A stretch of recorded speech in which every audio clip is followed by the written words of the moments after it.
Hi, this time I am going to talk about what I would consider problem players in a tabletop role-playing game. I met these types of players and game masters when I was a teenager. So I hope that those that have just started to play tabletop role-playing games will obtain some tips, some advice, some useful information from this video. But veterans may find this helpful as well, or maybe entertaining, who knows. I am going to present 5 types or stereotypes of problem players and problem game masters. In some cases you can actually solve the situation, but in other cases it's much better to avoid playing in games that are being handled by those sorts of game masters, or to kick out these sorts of players. Okay, let's get started. The first type of problem player would be the loner savior. That's how I call this stereotype. Maybe some other books or videos have already talked about similar things, but I still want to share my own thoughts and opinions on these sorts of situations. The loner savior is a player that wants to separate himself or herself from the group, not because he's trying to get into character, he's taking on some personal mission. It's more about trying to see if the other members of the group get into some sort of dangerous situation to the point that they are about to lose or they are about to die in some way, and suddenly he or she just swoops in to the rescue and saves everyone. This sort of player is going to constantly engage in this activity because that player takes a lot of pleasure from being that sort of savior, but it's absurd because the situation happens because that player is not present, is not there when the party needed him or her the most. Sometimes this loner savior decides to adopt minions, and he takes 1 or 2 members of the group to use like his lackeys, even though he does it very deceptively, and then he swoops in with his minions to save the other members of the group. I actually had this happen to me when I was a teenager, like 15 years old, more or less, I think. I had this big group, they were 6 or 7 players, and one of them kept doing that. He kept separating from the group. He waited until they were all hurt or damaged, and then he made his entrance. The first time I thought it was appropriate, but he kept doing this. He savored the situation a lot, that is, rescuing everyone because they got wounded or hurt because he was not participating in the battle, and the battles have been tailored for those members of the party, that number of player characters. So I immediately told him that that was not our style, and we didn't have him in the sessions anymore. I also saw this as a player, that is, when someone else was running a game as a dungeon master in Dungeons & Dragons, Advanced Dungeons & Dragons, 2nd edition. And there was also this guy, but he took a lackey, and he kept doing the same thing. He and the other guy that he adopted, so to speak, they left the group, the rest of us alone, and when we were about to die, they came in to rescue everyone. So yes, that's very annoying. That player will not experience satisfaction unless he becomes that loner savior sort of character, or like I said, with 1 or 2 minions. So the best course of action, in my opinion, is to kick that player out. Now let's move to the problem game master sort of individual. The player stealer. This is a very insidious game master. This is a game master that participates as a player character in other games and tries to sabotage the session so that he can criticize the session, that, oh, this session was horrible, oh, and the adventure ends, and oh, I'm so glad that that adventure it's over. It was horrible. And then he starts to say something like, when I run things, things are much cooler and my adventures are better. But that game master has been sabotaging the entire thing. He tries to do the more disruptive things when it comes to using spells, taking the wrong choices, getting the party into dangerous situations with traps, very dangerous encounters, so that everyone just experiences a very awful time playing your game. And then the game master is trying to, the player character that is actually a game master, a frustrated game master perhaps, well, it's not even about frustration, it must be like a sociopathic game master is trying to sabotage your game to steal players from your group. I think that the best course of action, yes, you can avoid having that player that is actually an evil game master playing in your group, but it also helps when other players in the group call him out. Like, hey, you were doing this and that, you were getting us into trouble, you were trying to get us killed all the time. The only reason why this adventure was so awful was because you were doing all of the things that got us into the more awful and, yes, uncomfortable situations and at times. The next type of problem player is the frustrated game master. This is more accurate. The frustrated game master, I think this can actually be solved. This is usually someone that wishes to run a game, who wants to play as a game master or dungeon master or referee or whatever, storyteller, etc. But for some reason, he doesn't do it officially. He participates in your game as a player character, and when the action starts, he suddenly starts to dictate not only his own actions, that is the actions of his player character, he starts to dictate what the other non-player characters and sometimes player characters have to do or are doing. That is, this is the typical case of a player character that starts to fight and suddenly, out of nowhere, that player starts to say what the non-player characters are doing. And that's the job of the game master. But like I said, sometimes they do not, to a certain degree, to a certain extent, they don't realize they are doing that. Because the couple of times that I have encountered those players, or maybe they didn't learn how to play role-playing games properly, when you tell them that's the job of the game master, when you're supposed to say what your character is doing, you're supposed to talk as your character, or if you don't feel comfortable, say what your character is saying, or anything that has to do with your character's actions or interactions with the game world. You can do whatever you like, or attempt it at least. But when it comes to the non-player characters, that is up to the game master, unless you use some sort of spell to mind control the non-player character. That is up to you, and this is completely forbidden when it comes to telling what the other player characters are going to be doing. And later on, that player that I called a frustrated game master, he created his own game, and he actually did a great job running that game.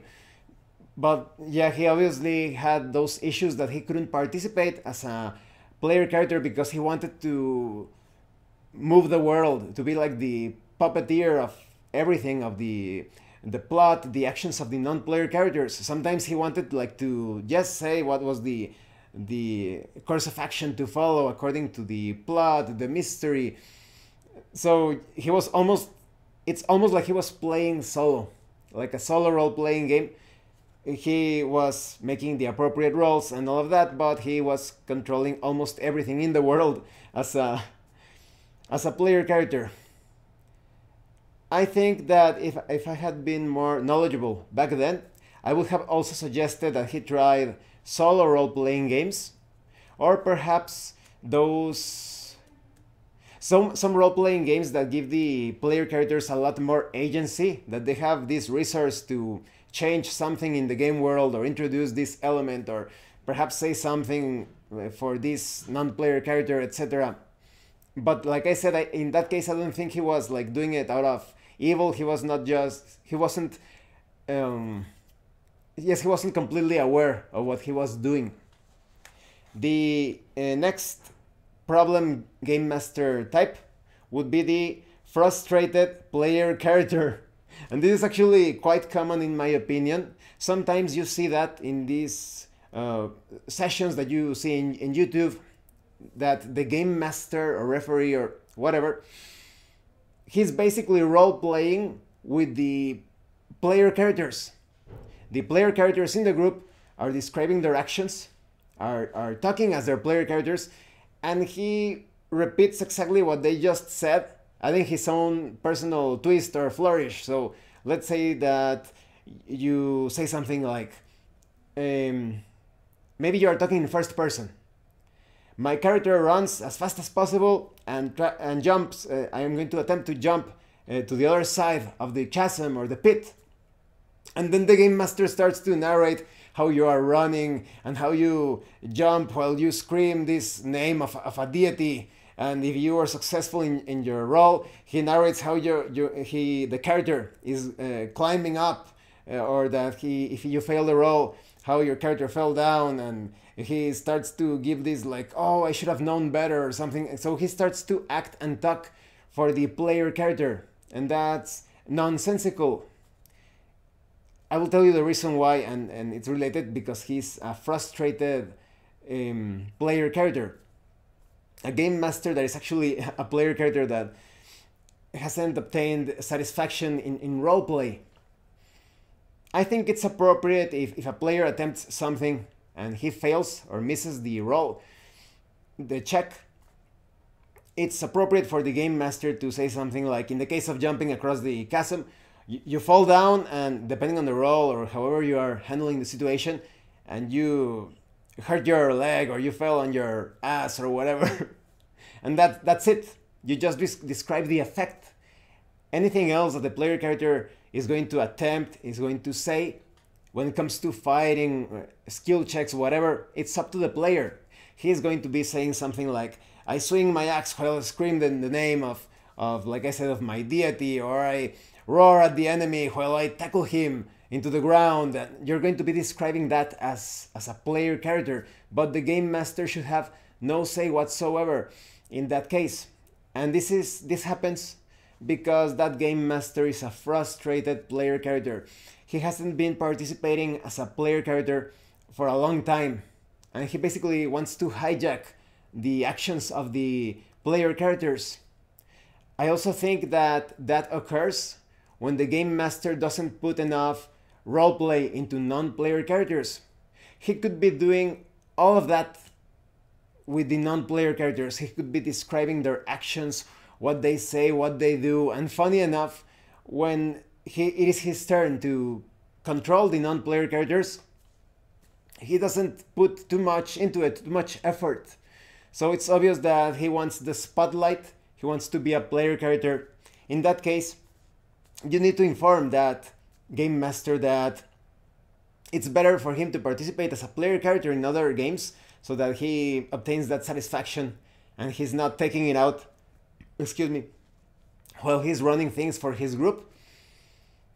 Or perhaps, like I said, he should play solo role-playing games where he is the star of the show and he's a player character all the time. So yes, that can be fixed, but it's very annoying when the game master tries to describe the actions and what the player characters are saying. It is not his place to do so. He can run the game, that is, portray or express or represent the actions of the non-player characters. He can describe the effects of spells, attacks, and hazards as they affect the player characters, but anything that the player characters are going to attempt, their descriptions, their actions, their words, it's all up to the players, not to the game master. Okay, the next type of problem player would be the yes, this is the the funny sociopath. Well, this is very disturbing. Sometimes when you encounter those players, they are just playing the game to satisfy some sort of um, like a fetish of sorts, or maybe he just wants to disrupt people. He wants to see the reactions of people when he engages in some very disturbing actions or situations within the game. For example, I once had a player, he was supposed to be neutral good, and every time he came across a corpse, he wanted to do something to the corpse. It was very disturbing. Now you could say if he is neutral good, maybe he serves some sort of power or deity that has to do with the safe passage of the dead towards their place of rest or whatever. So if he's going to like lay flowers or like say a prayer or something for the person that died, that's okay, of course. Maybe you are role playing as an evil character, like yes, like some sort of monk or acolyte of an order of, I don't know, maybe yes, they worship death in a very monstrous way, and it is his tradition to take the right ear of any corpse that they encounter along the way. That's still valid. That is it's very disturbing, but it's within character. But if you're supposed to be of a different alignment and it's not related to your character's beliefs or philosophy, and suddenly you start to do things to corpses just like that, the only other way that you could justify it is that it's psychological trait of your character, some sort of flaw, like I said, some sort of disturbing thing. Maybe, as long as it is consistent, but it would still be pretty freaky. So in those cases, it's better to inform the player that you're not comfortable with that situation. Everything that happens within the fiction must have some sort of reason. And these sorts of players sometimes also disrupt the game by constantly, they say like they forgot a rule, but they just like seeing the reaction of the other people when he's constantly forgetting about armor class or how to make attacks or a spell that he has been using dozens of times, or maybe he's really close to an opponent and he says something like, can I charge the enemy? And he's just like not even 5 feet away, so you're not even going to get a head start. Or maybe some sort of spell has been cast upon that player character, he's immobilized and he still asks, another bad sign, asking questions. Remember, check out my video about asking questions in the description below. He knows that he's paralyzed, maybe he's tied up, and he still wants to know if he can attempt something. So yes, it's better to kick out those sorts of players. Like I said, they are phony sociopaths. Okay, the next type of problem, game master. Yes, the whimsical game master. This is a game master that doesn't complete adventures and campaigns. He's constantly starting adventures. I think that's often the case. Instead of an entire campaign, he starts an adventure or a scenario. And when you're like halfway through or almost about to finish it, he like scraps it. He begins another adventure or another scenario. If it happens once, well, maybe he made a mistake, he screwed up something about the plotline was simply, it was not possible to rescue that story. Okay. But when he does it 2 or 3 times, there is some pathology there, some personal issue. So it's much better to, I would say, to tell the game master that you don't like to participate in adventures that are constantly being left incomplete, or maybe an entire campaign that you finished 1 or 2 adventures and you feel like you're just getting into the meta plot or into the grand part of the story, and he cancels the campaign and begins a new one. I think that's a waste of time. You risk wasting your time if you give that game master a second chance. If it happens, like I said, with 2 or 3 adventures, or perhaps you had this campaign, you scrap that campaign and you begin another campaign and the game master scraps that campaign again, it's much better to inform the game master, I don't like to play in incomplete adventures, I don't like to play in incomplete campaigns, I'm going to stop playing in your group. And that way, if there was some sort of chance for that game master to correct himself or herself, maybe he will become a better game master in the future. But in your case, don't take a chance. Stop wasting your time with that game master. Okay, now we have two types of, that is the type of player and type of game master that I'm going to talk about. They are quite similar. First, it's the lazy player. The lazy player doesn't bother in learning anything about the game or the setting. He or she wants you to remind him or her constantly of how to make this check, how to do this or that. He doesn't care about the game world. There isn't a clear reason as to why that player is playing the game. Maybe that player simply doesn't have anything to do. He has like an aimless mindset, and he just plays role-playing games because he has a friend or two that are playing in the same group. Or like I said, maybe he just wants to kill time, but he's not interested in learning anything. Now, the funny thing is that I've encountered this 2 or 3 times, and when those players are called out, they say something like, "Oh, I just wanted to enjoy a fun game. Why are you taking this so seriously?" It's not about taking the game seriously, but it's about taking the other people playing the game seriously. You're not there to waste other people's time as they are waiting for you to be reminded of how to make a check for the umpteenth time.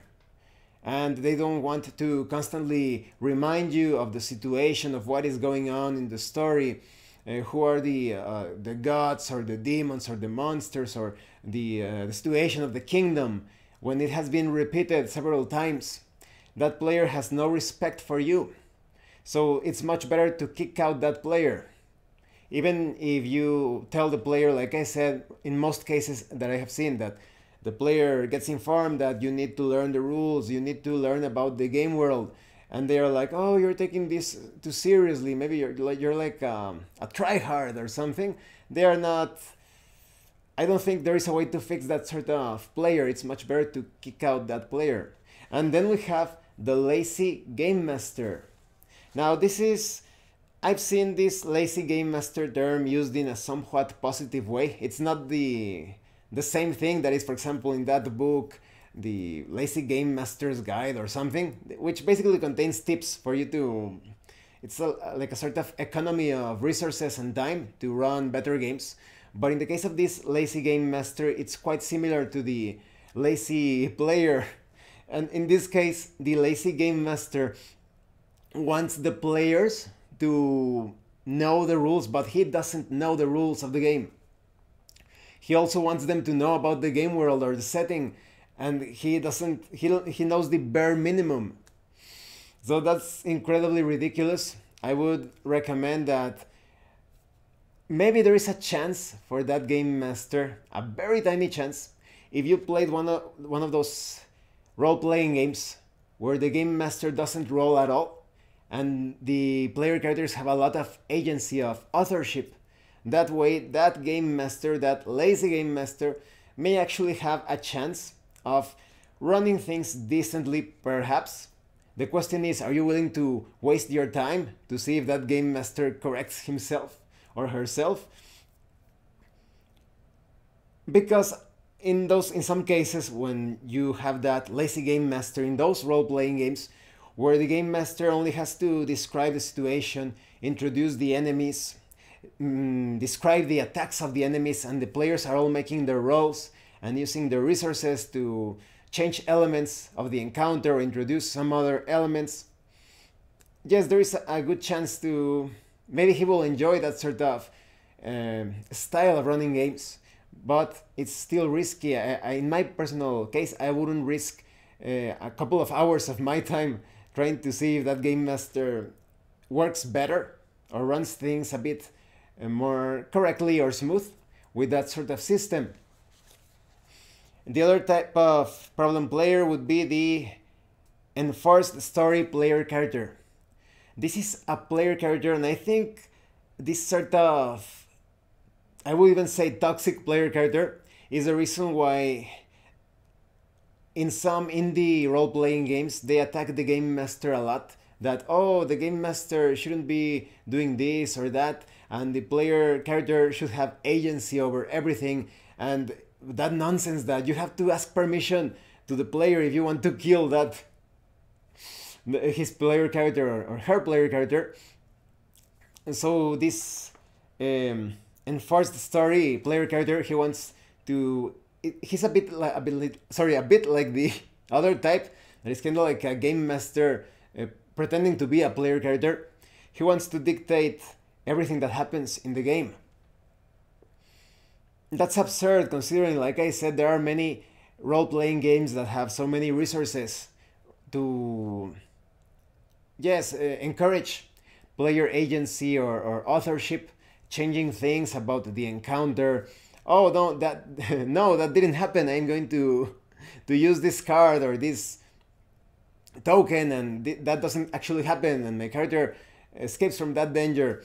With all of those resources, even with those ways of changing the game, they still want to control everything. I would recommend that you inform that player that he or she should play a solo role-playing game. Let's see if he or she enjoys that. I think it will end up in failure because in solo role-playing games, there are still challenges ahead. You are still making checks. You are still confronting enemies. Depending on the engines that you are using, the enemies are going to surprise you with different strategies, tactics, powers, abilities. You still have to carry out those your own tactics and strategies, the correct use of your powers to survive. You also have to interact with the non-player characters. You also have to carry out your skill checks. You also have to solve puzzles, mysteries. I find it really nonsensical that some players have actually called solo role-playing games that it's just like reading a book. But that's complete nonsense. In a book, everything is pre-written beforehand. Everything has been determined. There is no a chance of failure or success, just like a tabletop role-playing game. I think that those people that call solo role-playing games as reading a book, they have probably never played a solo role-playing game in their entire lives. There is no other way to... Yes, it's so nonsensical.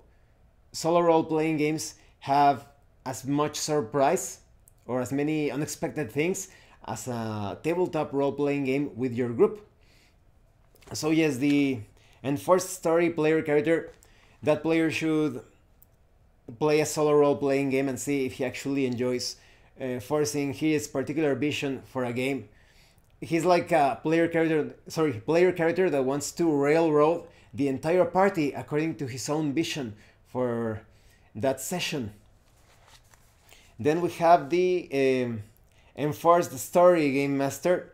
This is the other side of the coin. It's quite similar, and it's the typical game master that wants to railroad pretty much any situation. I think those sorts of game masters and players, they really have some issues connecting with others. When you are playing with your group, you need to accept that the situation is going to be, it's a sort of like a Frankenstein monster with pieces that were put together by everyone participating. If you want a better way to put it, maybe it's like a puzzle. Everyone is putting his or her own piece or taking other pieces and finding some way to see the larger scheme or the grander image of things. So you really need to accept that no role-playing game that you play with others is going to conform to your particular vision. Because we all have our way of picturing different situations in role-playing games. The description given by the game master and the other players, it's going to take shape differently in our minds. That's what's so enjoyable about tabletop role-playing games. When you play a video game with others, you are all watching the screen. There is no mistake that you are watching the same image of the game world.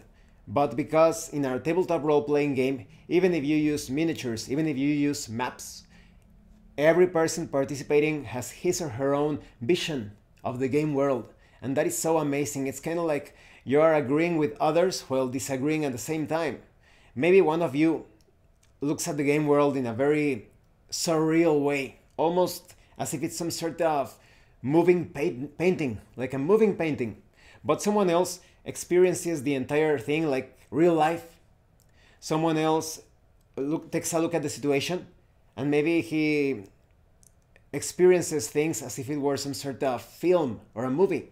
Even though there are role-playing games and genres that are tailored for that sort of cinematic style, a more grittier, realistic style, etc., you still color the collective experience with your own thoughts. And that's how I say that you agree with the others while disagreeing. Each one has his or her own perception of things, but you still have those rules, the description, guiding you along the adventure. Well, thank you for watching this video. I would love to know your experiences with some problem players and game masters throughout the years. Maybe you have found some solutions to these problems, perhaps some better solutions to the tentative or plausible or potential solutions that I gave you in this video. I would love to know about your experiences with those players and game masters, perhaps in a general or specific way. It's all up to you. Because time is so precious. When you play role-playing games with others, everyone should enjoy the experience. If there is someone that is not enjoying things, some changes must be made. If there is a single person that is not enjoying the experience, that person should abandon the group unless there is some sort of way expressing his concerns and getting the others to make the experience more enjoyable if possible. But if it's going to sacrifice the entire experience of the group, maybe that player should abandon that gaming group and look for someone else that is more in tune with his sense of enjoyment. Once again, thank you for watching, and thank you so much to those of you that have been supporting the channel by sending drive-through RPG gift certificates. If anyone else wants to further support the channel, the information on how to do that will be in the description below. Once again, thank you, and well, before we finish this video, I think that some things could actually also apply to when you play board games with others. So with that said, see you later.